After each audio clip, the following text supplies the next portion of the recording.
So, where is local TV news going? Is it dying or is it growing? Or are we seeing it only in big cities? Are you still interested in being an on camera news person? We have all the answers right here. We talked to Randy Rauch, the owner of the American Broadcast Talent. His tagline, Taking Talent to Television. That's coming up on Informed, Not Inflamed. Informed, Not Inflamed Media. Now, since we explore what's going on in news, especially on the national level, we thought it was time to find out what is going on at your local TV news station. Randy Rauch is the founder of American Broadcast Talent. He works with upcoming talent that will work in TV news. He was also one of the top TV meteorologists I know because he worked with me in Vegas for a number of years. And Randy, great to talk to you, and not about hurricanes or tornadoes. John Daly, thank you so much for having me on. And yeah, we are actually, when this is being recorded, we do have a hurricane about 95 miles to the east of where I'm sitting. Technically, probably about 130, but who's counting? But yeah, Dorian has been a major storm and major worry for the folks here in Florida, but somehow we're still doing this interview. So it's well, good. We are, and you've avoided it, but at the same time too, I'm about to get that probably in the next 24 to 36 hours up here because we're on the Carolina coast. So yeah, I've refrained from having you give me a forecast. So let's jump into what you do. So explain to folks exactly what you do with American Broadcast Talent. Yeah, absolutely. It began in 2001. In fact, probably a few years after I worked with you in Las Vegas, I really began noticing a super need for what we call a resume tape. For anybody that's out there wondering about the broadcasting industry, the only way to get in, and John Daly, of course, knows this, is you must have a tape, a sample of your work. And it doesn't matter if you're going to be a reporter, a news anchor, a meteorologist, a sports guy. You have to have samples of your work. And if you don't, they just will never hire you. And one thing I began to notice is how many people just didn't have a good resume tape. And these are folks, John, that are coming from very prestigious journalism colleges. I mean, I could go. I could write a book just about that. How colleges really aren't preparing students for the real broadcast world. But anyways, back in 2001, began noticing this, and I always helped people create their resume tapes along the way. I just sort of knew, hey, you got to have this on there, you got to have this on there, and boom, you can get a job. So began more and more to see a need for this, and I was still working in the television business at that time here in Orlando, Florida, working for a station here, but did that and ran that business on the side. And it really began more of a, oh, I want to help people. It's not a big deal. This doesn't have to be a money maker. Great if I put a few dollars in my pocket, that's great. But began to see this need for this, and lo and behold, 19, 20 years later, whatever it is, still doing it and doing it full time. Well, I don't want to take away any of your secrets, but the thing I noticed when I was in management in news was that if I didn't see what I wanted to see right away in a tape, I ejected it and went on to the next one. And so I always tell people, put your best stuff forward with a lot of different clips so they get an idea of who you are, because that's what they're looking to do first. Is that one of the tips you give too? Absolutely. We always, whether whatever your specialty is in news, whether sports, entertainment, hosting, you've got to have what we call a montage at the beginning. And I really think of it like a movie trailer, if you want to think of it. You're sitting in the theater and they're trying to sell you on the next blockbuster movie, and they've got probably, a minute's worth of a way to sell you, and you're doing the same thing, and it's got to be edited good. You were in management, you understand. You're sitting there, and this might be the 25th resume tape that you've looked at. So you're getting bored, and you hate to say it, but you got to catch their attention. Otherwise, they're just kind of rolling their eyes going, All right, another one like this, another one like this. And it's kind of, you know what, to think of it like any of the singing shows we've seen in the last 20 years. Think of it like American Idol. You see the first person, they come out, they sing, and you go, he's really good. She's really good. By the 10th person, you've forgotten about the first person. Yep. And it's just human nature. So you really do have to make an impression. There's no question. Wow. Is there still a desire, a big desire, to be on TV news like it was back in the 90s and early 2000s when you and I were actually on camera? Is there still a big desire? There's definitely people looking hard still to get into TV news and entertainment and hosting and that, yes. Is it as big as when you and I were getting in? I don't know of any way to really measure that. I mean, still news directors get now everything's sent as a what we call a media file, but we'll just call it a tape for this conversation. They still get tons of tapes, yes. One thing that we have seen is such an increase in women in this business. Hmm. 90% of our clients here in Orlando, Florida, at American Broadcast Talent are women. Less and less, fewer men getting into this business by far. I don't know why. I mean, I have a couple theories, but I can't pinpoint it. But definitely, this industry is dominated now by women. It's interesting too because I think I was seeing that even in the 1990s. That trend was happening. In fact, I always tell people the reason I got real TV was because there weren't a lot of male anchors that were out there that were available, and I went from Vegas at the time, which was like the 89th, 90th market, biggest market, all the way to a national show. And one of the reasons they told me later was is that the reason why they chose me and they went so down so far, they couldn't get male anchors from the bigger markets because they were already tied into contracts, and there just weren't a lot of male anchors or male TV hosts available. So I think we're seeing that. And then I had a lot of friends who were in the business, and they went, I'm not going to do TV news anymore. I'm going to go get my MBA. I'm going to go be a lawyer. Is it your theories on that? Is that kind of similar to that? I think you're absolutely hitting the nail on the head. But what's funny, here's the funny one for us, is we will get attorneys coming here who want to be on television and they want to get out of the attorney lifestyle. So Ah, to us, that's yeah. kind of cute because they, because of the years of court TV and seeing attorneys' presence on so many shows, now they want in on the action and maybe moving away from being someone that's working in law. Interesting. Yeah, and I can see, and of course, a lot of them, when you look at the like the cable news shows, they're always looking for legal experts, and so I can see where they would do that. They're not necessarily saying I want to go back, I want to go be a news anchor now. They're more saying I want to be on television and I want to be known as an expert in this field. Isn't that what you're seeing? Absolutely. They don't want to go sit in Las Vegas, Nevada, and sit at the anchor desk 5 days a week. No. Yeah. Okay. So you talked about the age thing. Or the woman thing. How about the age thing? Are you seeing just mostly young people who are fresh out of college? Do you ever see a middle-aged person or a retiree approaching you?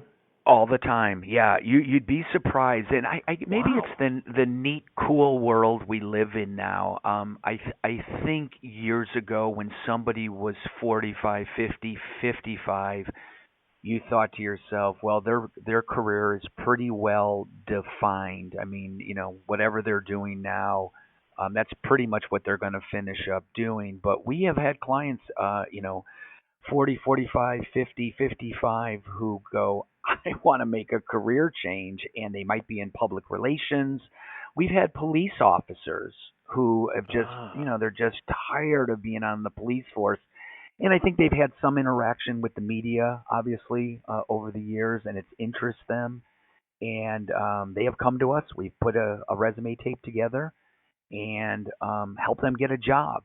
And they have gotten hired. They are willing, these are people willing to go to what you and I know as a small market. They're willing to go to a small town and sort of hack their way through in getting good at their craft, being good as a reporter, even at that age. And I got to tell you, I have nothing but respect for someone that does that because we fully explain what you're getting into. You're You're an established police officer, as an example. You're making X amount of dollars, and now you're going to move into a field where you're entry level. You're not going to get rich, and you're starting over in life. And they do it, because they just reached a point in their career that they just don't want to do that anymore. So I think people come from all ages. I think the world is so much different where, you started in a career and you're going to do that for the rest of your life. And what do they say now? You're going to have, you know, I don't know. I hear all different numbers, 4 or 5 different careers in Yeah, your life. And it's like, wow, it's really absolutely. true. Yeah. Wow. We're talking about local TV news with Randy Rauch. He's the founder of American Broadcast Talent, a company that takes talent to television. His website is www.americanbroadcasttalent.com. Go back to that because what's fascinating to me is, and I've got a lot of friends who are cops who are getting back to being retired, and they would have great insight to newsrooms and to news directors that would actually help them. And I've got to guess there's two things going through my head. One, they would love that expertise. On the other hand, they might say, "Am I really looking for a guy or a gal who's like 45 or 50? I'm usually looking for young." Which one of those takes precedent? Well, you're very observant, and that is the challenge. We can all deny this. We live in a world where youth is everything. And I can't fully tell you why news directors, especially in these smaller markets, don't jump on somebody that is older because, frankly, when I watch someone on, we'll say CNN or Fox News, and they're really young, to me, I kind of blow it off going, they're not very experienced. When I see the guy in gray hair or I see the woman with a few wrinkles on her face, I have so much more trust in those people on the air. So to me, it's a weird thing that more people that go into this business later in life that they don't hire them right away. I think there's a little bit of, like when a news director is in a smaller city, we call a smaller market, and they have to Mhm. hire somebody, I think they might be a little bit intimidated of somebody that's a little bit older and maybe a little suspicious of, well, why does this guy or why does this gal want to come here? Why do Yeah. they want to come work here? Why? I mean, what? Wait, he was a police officer. What? What's he going to do? Arrest me? So I think and you got to remember the news director now that I'm talking about is I don't know, 26 years old, 27 It's years true. old. So Yeah. I think there may be some intimidation factor that goes in there. But I think people that are older should get far more respect than they maybe do and a second look because they really can bring a lot to a newsroom. I've always said this too, speaking of small markets, like what they'll tend to do, and I can't remember where you started. I know we've had that conversation many I years started ago, in but New Bern, North Carolina, which was okay, at the time the 108th market, and that was back in 1984. okay. So there's the perfect example of a place where it's a smaller market, and then what they tend to do, and I would assume it was the same. They tend to hire people that are from other places when in fact the person you really should be hiring in New Bern or Myrtle Beach or wherever it might be is you should be hiring somebody that's a journalism major and who's local and is from that area. Because number one, they know that town, they know that city, they grew up there, their folks live there, and they tend to in smaller markets hire people that are from other places. And I think it does a disservice because most likely when somebody's from another market, they're going to come for a year, 2 years, 3 years, whatever, and then they're going to move on. But if you could hire somebody that's from this area, they're going to stay there and entrench themselves into that community.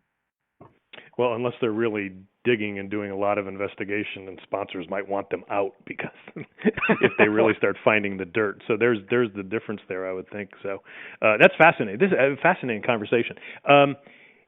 Let me ask you this: so someone can just call you up and you become their coach? Is it that easy? It pretty much is. I when we started this, the one thing we sort of vowed to do is we're not a college, we're not a university, we're a small company, and our number one goal is to um, put a resume tape that can legitimately get you a job. And we have literally helped hundreds around the United States, Canada, um, Asia. People come from all over to put a resume tape together and get hired. We also show them how to find a job in broadcasting in places they've never thought about before, what they should be saying to these news directors when they start reaching out, what their resumes and cover letters should look like, when they start getting some responses, what should they expect from the news director in terms of a conversation? What are they going to ask them? What should they be asking them before they take the job? And then eventually they're going to want them to sign a contract, as you know.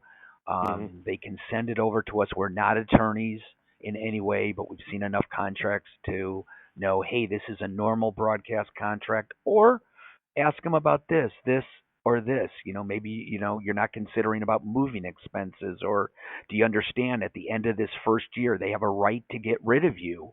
Have you read that? Which, by the way, is pretty standard now in Absolutely, it is. Yeah.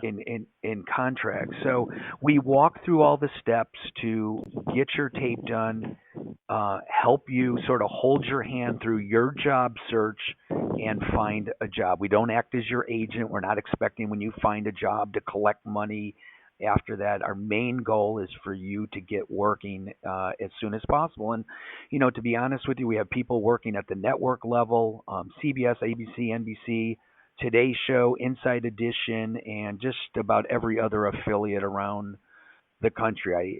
It's cute to see somebody because when they started with us, they were very green, and Hmm. now you see them years later, and they're the John Daly's of the world. You know what I mean?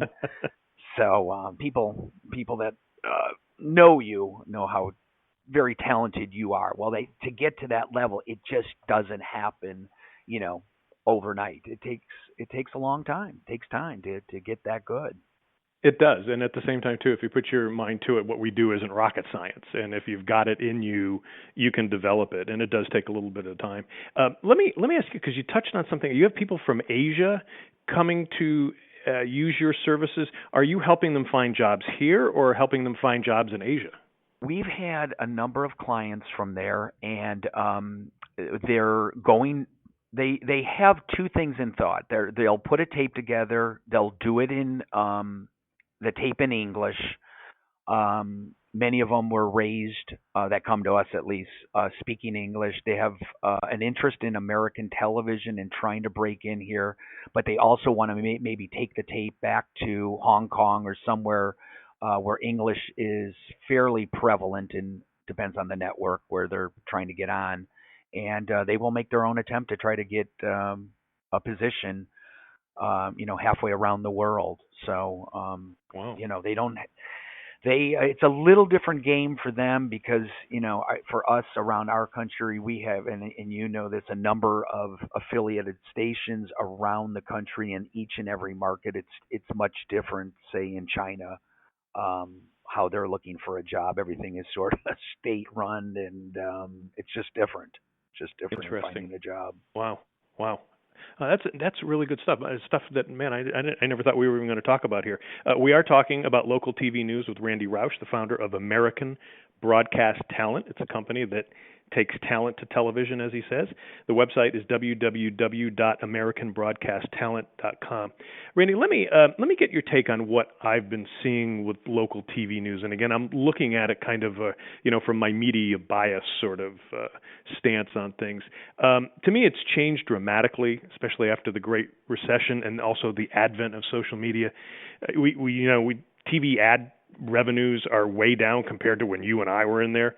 So salaries are lower, while reporters and anchors seem to have to do a whole lot more, like editing or preparing pieces or getting pieces ready for the station's website, not just for a broadcast. Is that right? Is my assessment of it that if you're in broadcast news today on a local level, you do a lot more stuff and you're not getting paid as much? Yes and no. No, you're 100% right with almost everything you're saying there. Here's what I see. Um, there are plenty of jobs for people to get into television news. Reporters, anchors, weathercasters, sports people. Sports is a little bit less, and hosting and entertainment are very few and far between jobs. Um, you are going to do so much more than you and I did when we first started in the business. And in a weird way, it's sort of recycled because I know when I first got into this business, just real quickly, I had to do weather, and then I also had to go out and do, I was doing Monday through Friday weather and putting packages together and going out and shooting them myself. Were they weather So stories, or did they have you do regular no, news stories? no news stories. There were Wow, times wow. where I worked, and sounds crazy, and people could enjoy this. I would be doing the evening newscast, but I had to go out and shoot maybe a murder story. So I would be Wow. the lead, the lead story in the newscast, sitting at the set. Randy Rauch joins us now with this horrible shooting. Randy, what's going on? And I would tell them about the murder story. Well, great, Randy. Randy, of course, will be with us later to tell us more about that windy weather that's coming. A killer So forecast. yes, a killer. You couldn't. I mean, it's like an SNL skit. You just Yeah. couldn't write this stuff. So, but you're absolutely right. What everyone is having to do today is shoot, write, edit, upload, tweet, Facebook, and do it. And this may not make sense for a lot of maybe people that will listen, but it certainly does to you, John. Is where they're doing a package for the 4 p.m. news. They're going to do a package and maybe a live intro at the 5 o'clock, and then they want them to rewrite a package Hmm. for the 11 o'clock. And in between, we want you to put something on Facebook and tweet something as well. So these reporters, especially reporters today, are doing so much. It is exhausting, and even anchors. What John Daly did in Las Vegas, when they are now sitting at the set, they're not worried what John's gonna is he gonna read the script of the next story during the commercial break.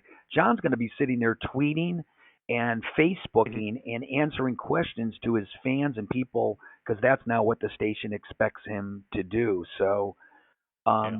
it's these are very demanding positions, and I know it sounds weird to say demanding. Sitting there Uh-huh.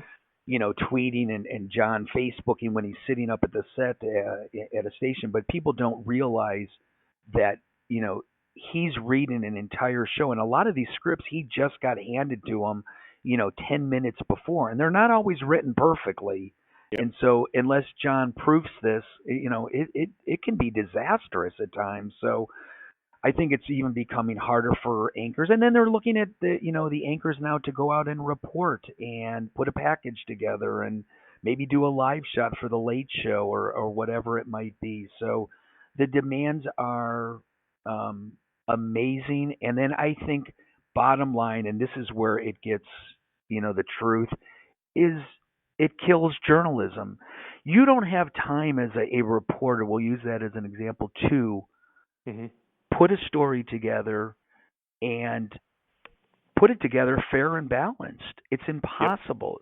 If you're what we call a one man band or a backpack journalist or what they call a multimedia journalist, Yep. you have a news meeting at 9 o'clock. You get out of there by 10:30. You try to make contacts on the story they either assigned you or what the story you're sort of enterprising.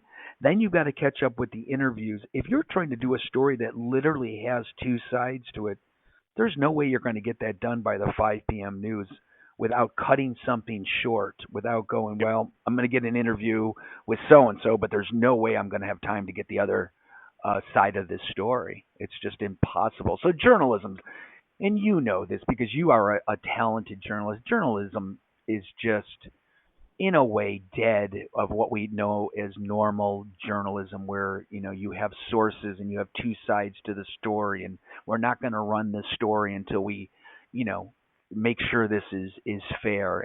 That's Yep. gone. It's over. It's fascinating because a lot of the stuff that you're talking about, and a lot of the stuff I try to key in people, especially when I talk about media bias, and boy, you hit on a couple of things there, and and again, I don't want to knock TV news, but exactly what you said, just the restraints it's put on the reporters. They aren't really doing journalism. I've said they're doing, instead of being reporters, they're being recorders, because they're just recording interviews, recording stuff, and they're just bringing it out. When I first started in New Bern, North Carolina, I was the first reporter who didn't have to shoot. And the reason, so they gave me a shoot. They hired shooters, so I had my own shooter, and I had to cover my region, which was Craven County. And what happened was, because I came from newspapers and an investigative background, I mean, I was not only creating 4 different packages a day for each newscast, but on top of that, at night I would go out and I would do investigations. So much so, I actually got myself arrested for one of the investigations that I did, because they tried to nail me for trespassing, the person who I offended with my investigation.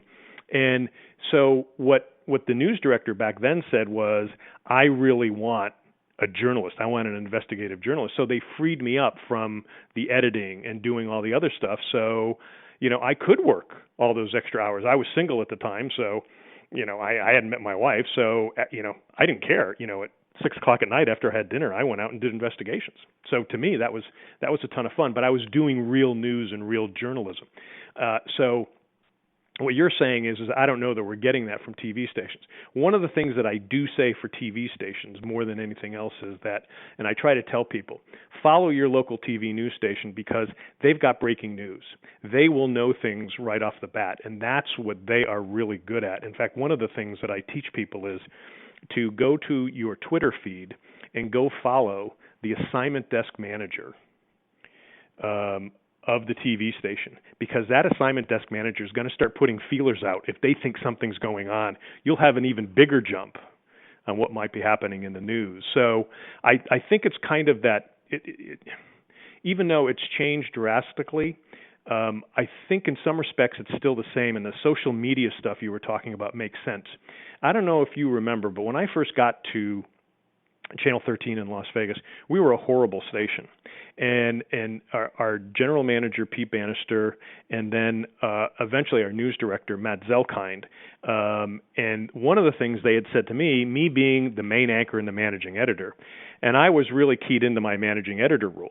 And they said, we want you to do that, but here's what I need you to do. And the way we will keep you on is, I need you to be out in the community doing every dog and pony show that you could do. I ended up emceeing every event I could. I ended up attending so many different things. And again, remember we had Kathy Ray. Kathy Ray was one of my co-anchors that you remember. And then I had Allison McCarthy. And then I had folks like you and Ron Futrell who did sports. And we literally went out there. And as you were getting to the station, we went from one of the worst stations in the country to very, very good ratings, almost at the top of the Las Vegas market there in a very short period of time. And I'm convinced it was them pushing us out to get to know people, to have people that could touch us, that we would talk to. And I think it's exactly what you're saying with the social media. So the news anchor, instead of going out and emceeing events, he's tweeting people. He's talking on Facebook to them. And I think it's exactly the same thing. So it's just a different medium. And even though we have all this new technology, I still think it's creating more work for these news anchors. Yeah, well, absolutely. First of all, getting to your point about what you did in Las Vegas, the news anchors are the faces of the station, and the station can either embrace that and realize the importance of that. And I've worked at stations where they go, we don't care about that, and it is essential. People, when they watch John Daly, Kathy Ray, Ron Futrell, Allison McCarthy, when they saw these people on TV, they felt like they knew them. This is back in a time, too, when there was no real internet, to reach out to these people. So the only way to, connect with them was seeing you in person. And it was a big deal. If somebody saw John Daly, walking through Caesar's Palace or something, it was huge. I mean, that was to them, was like seeing a rock star. You know what I mean? It was amazing. It's like, oh my God, he really does live in this town. And I'm not exaggerating. You're exaggerating. No, It really was, and same with all the other people that worked at that station at that time. So yes, and then here's where it gets really weird because around 2000, oh, I mean 2006, 2007, stations started really. I was working in Tampa at the time, WTSP TV, CBS station there, and they began to fear the internet, fear the Reaper, fear the Mhm. internet, and they went into panic mode like I've never seen a station go into panic mode of what people are going to watch this, they're going to go to the internet, they're going to. So there was a long era of what should TV stations do with this, Twitter and Facebook and people, Yeah. and it's there's still a little bit of this today is that stations face this serious problem is I don't have to wait for the 5 o'clock news to get my 7 day forecast. I can just look on my phone. Yep. And it used to be we had to tune in to Randy Rauch or whoever it was working in that market to find this information out. So now I don't have to do that. And a story travels so much faster on the internet than, you know, local news does. Mhm. So it's a real problem for local news, and you had talked about earlier about revenues going down and what to do. I mean, it's a real problem because no longer are these local stations the Bible to getting information anymore. They're not at all. They don't own the world like they once owned it, and it's a real fascinating change to live through this history of time where information is flowing. I mean, it sounds like a cliche, but flowing so fast that it's just like even during this hurricane that when you and I are talking, this information is available immediately. You don't have to wait anymore, and it's a real problem for local news because by the time that the newscast that you put together, that John Daly and Kathy Ray put together, when they go to air at 5 o'clock, half those stories have been on the web for the last 3 hours. You Yeah. know, With it's with tough updated information with as well. updated information. So it's a real battle for networks and local television stations these days. I know it is. Wow. We were talking about local TV news with Randy Rauch. He is the founder of American Broadcast Talent. It's a company that takes talent to television. His website is www.americanbroadcasttalent.com. Let me just ask you this real because you touched on something there, and we're so concerned with the fake news. We're concerned with Russians and Chinese coming in and affecting our elections. Is there a fear that they could infiltrate local TV news because the reporters are not real reporters? Is that one? Have you seen it? I mean, maybe you haven't. And two, should that be a fear? Should we concern ourselves with that? I can sort of answer this question another way and talk about bias. I don't know if the Russians or the Chinese or the Iranians can infiltrate local television news. I'm sure they could because in some ways local television news is so disorganized on a daily basis. You could Hmm. probably do it pretty easily. I will say this: I do want to address like media bias that I hear so often. That television is made up of just nothing but liberals. Hmm. I can't tell you at the national level. I didn't work in network news during my career, so I don't know what it's like at that level. But I can tell you at a local level, there is not a group of people meeting, and this is at every station, sitting there as a bunch of liberals going, we've got to craft this story this way. Hmm. It's just not true. People meet in a newsroom meeting and are just trying to get a newscast on the air and just trying to get some stories together so they can put that newscast together. Is there a bias before, like, the reporter does a story? Probably to some degree, because what happens is, and this, in a morning meeting or early afternoon meeting in a newsroom, they will say, and we'll use John Daly as an, hey, John Daly, we want you to go out and get some sound bites of um, how people don't like the president. Okay, well, is that biased sending them out? Yeah, I guess it is in the sense of they want you to get sound bites only of the people who don't like the president. So yes, there is an agenda. The problem becomes is, well, if we send them out there and you just interview 10 people, it's not a true sample of anything. It's just going out and randomly asking people questions. So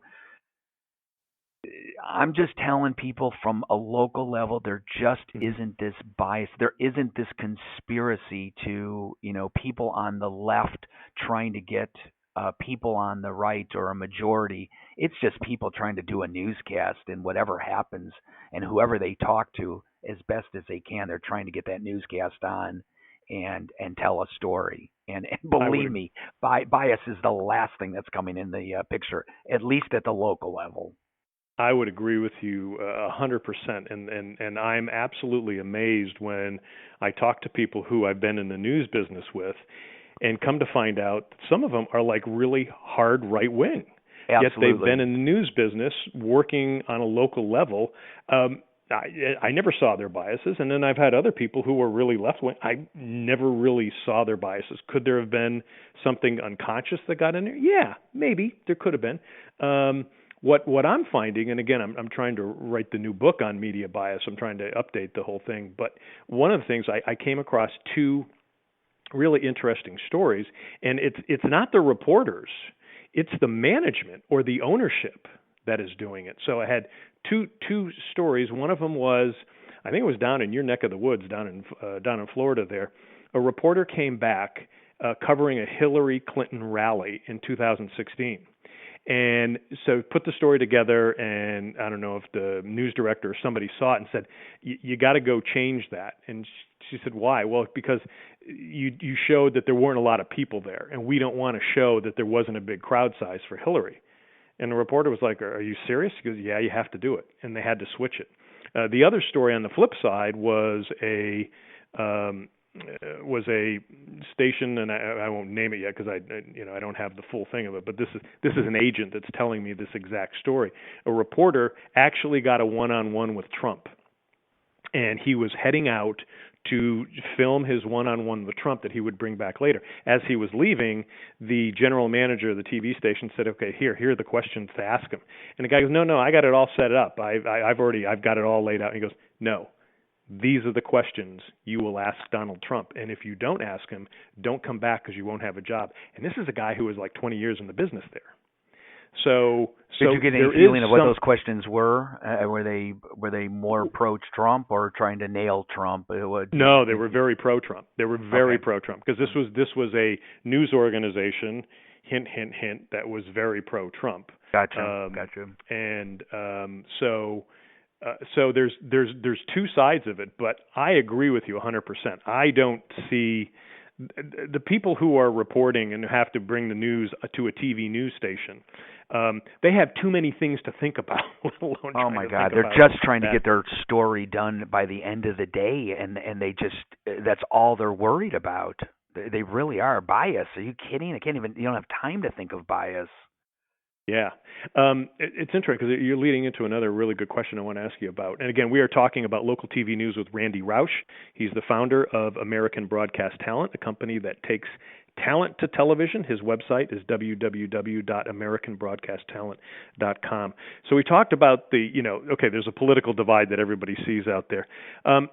But there also seems to be a divide of urban versus rural. And to me, I see a lot of it, I think, in local TV, and especially in different cities. So, for example, I live right in between Myrtle Beach, South Carolina, and Wilmington, North Carolina. Now, granted, they're not big markets, but they're big for the area here, and they've become bigger cities. Uh, but I never see a TV news station down here where I live. And are we rural? Yeah, we're more coastal, kind of tourist summery, even though there's a lot more people that are moving in here because they're retiring and they want the beach community and they can work remotely and stuff like that.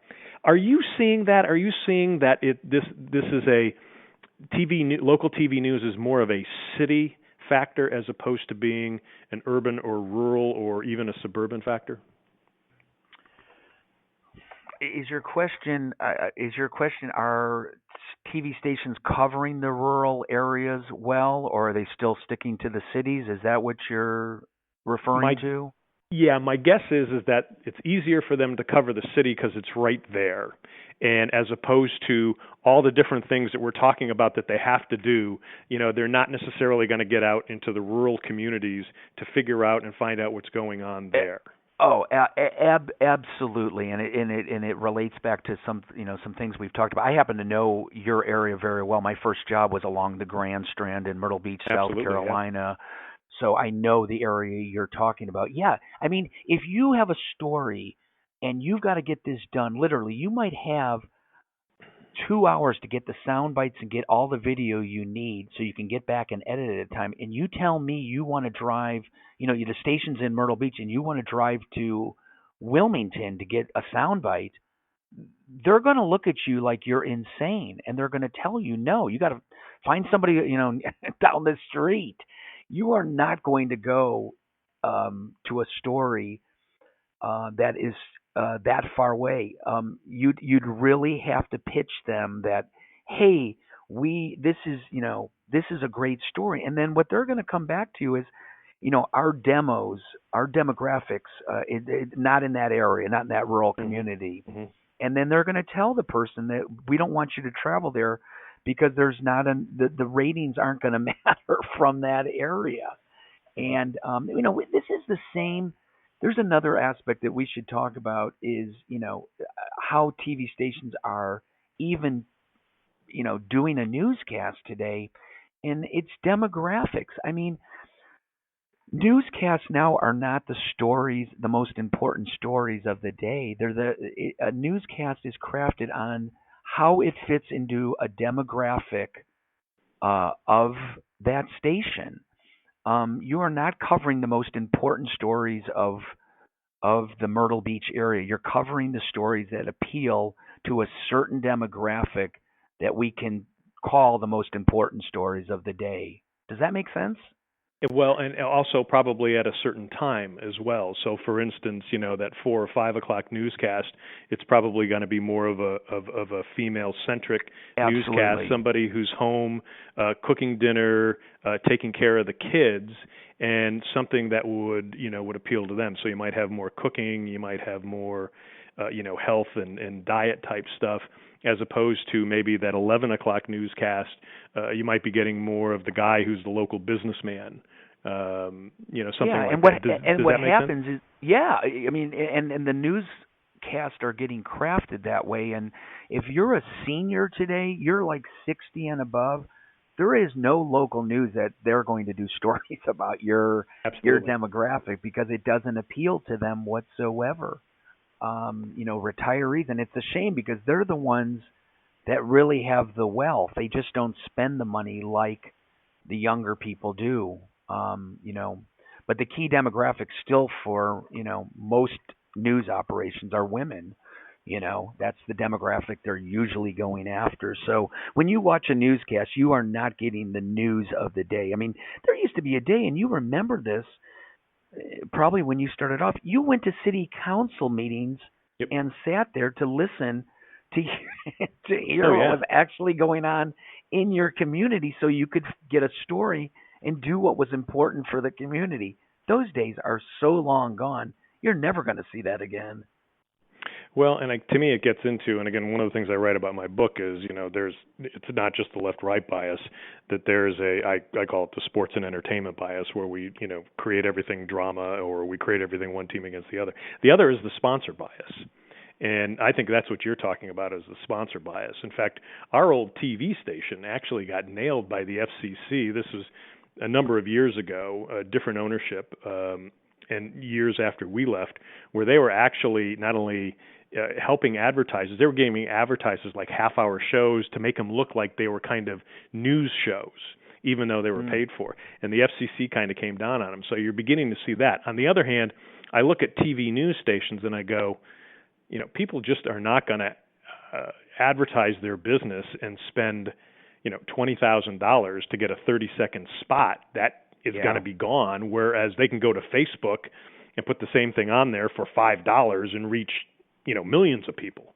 And so I kind of understand where they're coming from. So you can see that. And I think, and what's great about this conversation with you is you're pinpointing and touching on a lot of the problems and a lot of things I'm seeing. Because we've been talking a while, and there's so many things I want to talk to you about. But just in wrapping this up, is there a future of TV news? Will it look different in the next few years? Yeah, John, I don't have a crystal ball. I don't know exactly how this is all going to go, but I think there's going to be, serious changes to, local news. They're doing so many local news shows on each affiliate in each market. They're doing a 4, 5, 6, 6:30, 10, 11 o'clock newscast. I think a lot of this will change. Local news is still pretty affordable to produce for stations, and each time they add a newscast, they usually don't add a lot of new people. They just make the people that are already there do more. But eventually, I think it's going to get to a point that TV stations are going to have to do something different with these half-hour slots that they have, because people aren't going to tune in. The numbers aren't going to be there. Just because first of all, there's just not that much news in each television market to fill it up with news, weather, and sports, that many hours. So I think it's going to be reinvented. How that will end up going, it's hard to, say. We've seen some experiments with it, like you said, with half-hour shows, making it look like news, but it's really it's a sponsored show, and a lot of markets do this. Big markets do that type of thing. So it might be that, and it might go in a totally different direction. It's hard to say, but I would tell you this: there are plenty of jobs out there for people that want to get into television news. They just have to be willing to put in the time to, get a degree in journalism, get some experience, go to a small market, get good at your craft, get really, really good, and you can be very successful in the TV news business down the road, but it's going to take some time to get there. All right. Well, so much more to talk about. I'm going to have you on again, because this is really good stuff, and your insights are great. And again, he is Randy Rauch. He's the founder of American Broadcast Talent, as he says, a company that takes talent to television. Check out his website, especially if you're interested in getting into TV news, and it is www.americanbroadcasttalent.com. Randy, thank you so much for this, and it's great to catch up, but it's also good because I got to have you on again. There's so much to talk about here. Well, thanks, John, and always wonderful talking to you. You know that I even like it on and off the air, and thanks for having me. And real quickly, you mentioned the website, AmericanBroadcastTalent.com. Anyone that does want to get in the business, they can just call me. I talk to people all the time. There's no pressure. Nobody's trying to sell you anything. If you have some materials already shot on tape and you want to know if they're good enough to maybe put your own tape together, you can put them on YouTube and send me the link. Happy to look at it, critique it. Again, there's no pressure. We just want you to be successful. Super. All right. Randy, again, thanks. And folks, thanks for joining us. If you have any comments, drop it on the page here that you're hearing the podcast. Make sure to follow us on Facebook and Twitter, either at Informed Not Inflamed or John Daly News. We will talk to you next time. For more on John Daly, go to informednotinflamed.com.